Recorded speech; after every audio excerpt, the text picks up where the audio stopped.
Hi everyone, Erica from Bravo here today to discuss with you what options you have after your 408 COVID pandemic visa expires.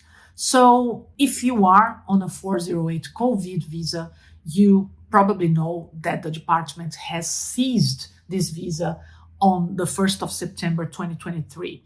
So, it's not possible for anyone to apply for a new first 408 COVID pandemic visa. This visa was created during the pandemic to help people who couldn't leave Australia so they wouldn't stay here unlawfully. And then it became a visa used by the government to address a huge skill shortage that we were suffering while we had borders closed and no temporary visa holders entered the country. So for almost 2 years, we didn't have any students, working holiday visa holders, sponsorship visa holders coming from outside of Australia. So that impacted the economy and employers very, very much. And we are still feeling the impacts today. So after a while and after a lot of pressure from some groups, the government seized this visa on the 1st of September 2023. Now, if you were thinking about applying for this visa and you're watching us today, unfortunately you can't. But if you already have a 408 COVID visa, it is possible to apply for a mini extension, as I'm calling it. The department left a window for some people to apply if their visa is expiring maximum by the end of December. So the last day it will be possible to apply for an extension of the 408 COVID visa will be the 31st of January 2024. So one of the rules to get an extension is to only have 28 days or less left in your 408 COVID visa, which means you can only apply if your visa is expiring around the 3rd of January next year. Now, if you can get an extension, by all means, please do. You're going to get another 6 months and you're going to get 6 months of full work rights.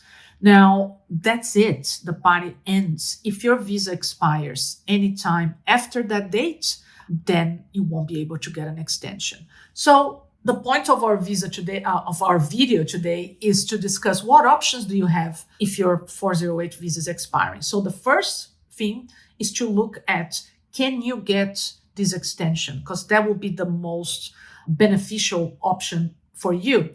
Now, if you can't get this extension, then you need to look at other options. If you're here and you have a 408 COVID visa, you would have applied for this visa on the basis that you are working full-time, you were working full-time, or you were going to start working full-time when you applied for this visa. So it's natural to first think in terms of, okay, can I get a work visa? Can I continue working full-time? So consider the sponsorship for a 2TSS visa if what you're doing is an occupation that's considered skilled and that's part of the sponsorship visa program. And in case you have qualifications and work experience in the same field. If you have qualifications but you don't have experience, or if you have experience but you don't have the qualifications, maybe consider also the Subclass 407 training visa. This is a visa for people who have some skills in certain areas, but not enough that they could get sponsored.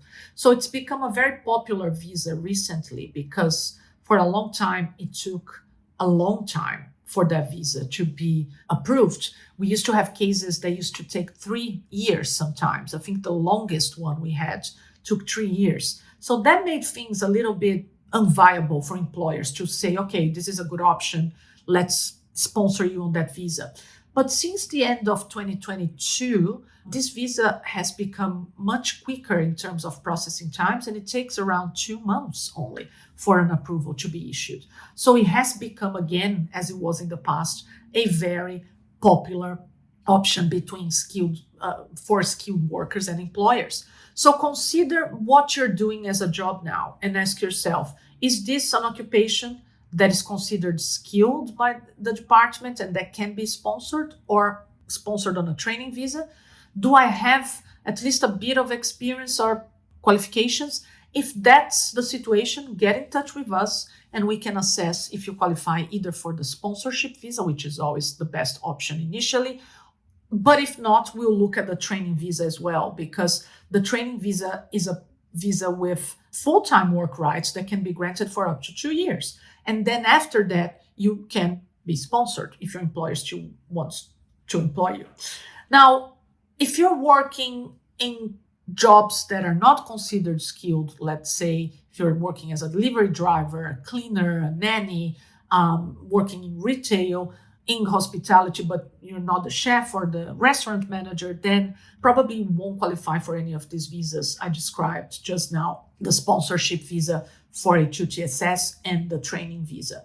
But then in that case, maybe you should consider applying for a student visa so you can study something that will then lead on to a graduate visa, which will give your full work rights back and will open the door for you to get sponsored again. Now, if you have a career in demand for one of the independent points-tested visa, you can always check if, that's a pathway.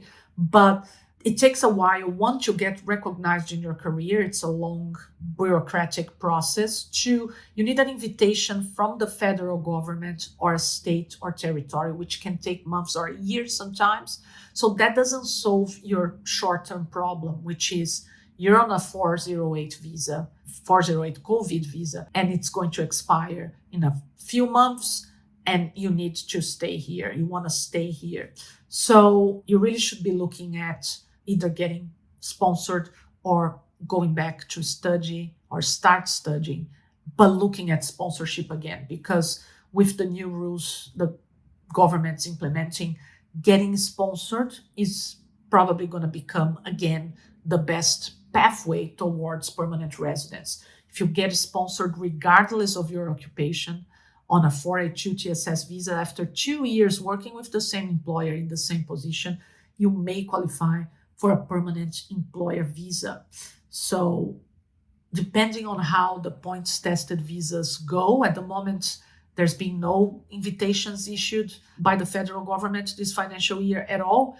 It may be a better option to get permanent residence via an employer. So there you go. Best option is to extend your 408 for another 6 months, but not everyone will qualify for that. If you're working and you have an employer willing to sponsor you, that's the next best option. If you don't have enough experience or qualifications in the role you're working, your employer still may be able to sponsor you on a training visa that then leads to a sponsorship visa later. If you don't have any experience or if your role is not skilled, then consider studying as a fourth option, but talk to us as well to define what you should be studying. Choose something that will then lead on to a graduate visa and may also lead on to a sponsorship visa. So if you have a sponsorship or a training visa offer, get in touch with us. We can offer you a free discovery call with one of our agents and create a strategy for you. If you think you can extend your 408 COVID visa, there's a link here, if you're watching this on YouTube, to a page on our website where you can self-assess and you can buy our services for a very affordable price so we can get that extension for you. And lastly, if you're going to need to study, also get in touch with us. We'll put you in touch with our study division and they will help you choose the best course and apply for a student visa. You probably heard many fake news out there over the past years saying that if you get a COVID visa 408, you'll never go back to student. That's not necessarily true. It all depends on your whole circumstances and if you are a genuine student or not. So get in touch with us. Let's try to keep you in the country before your 408 COVID visa expires. Thank you for watching. Bye.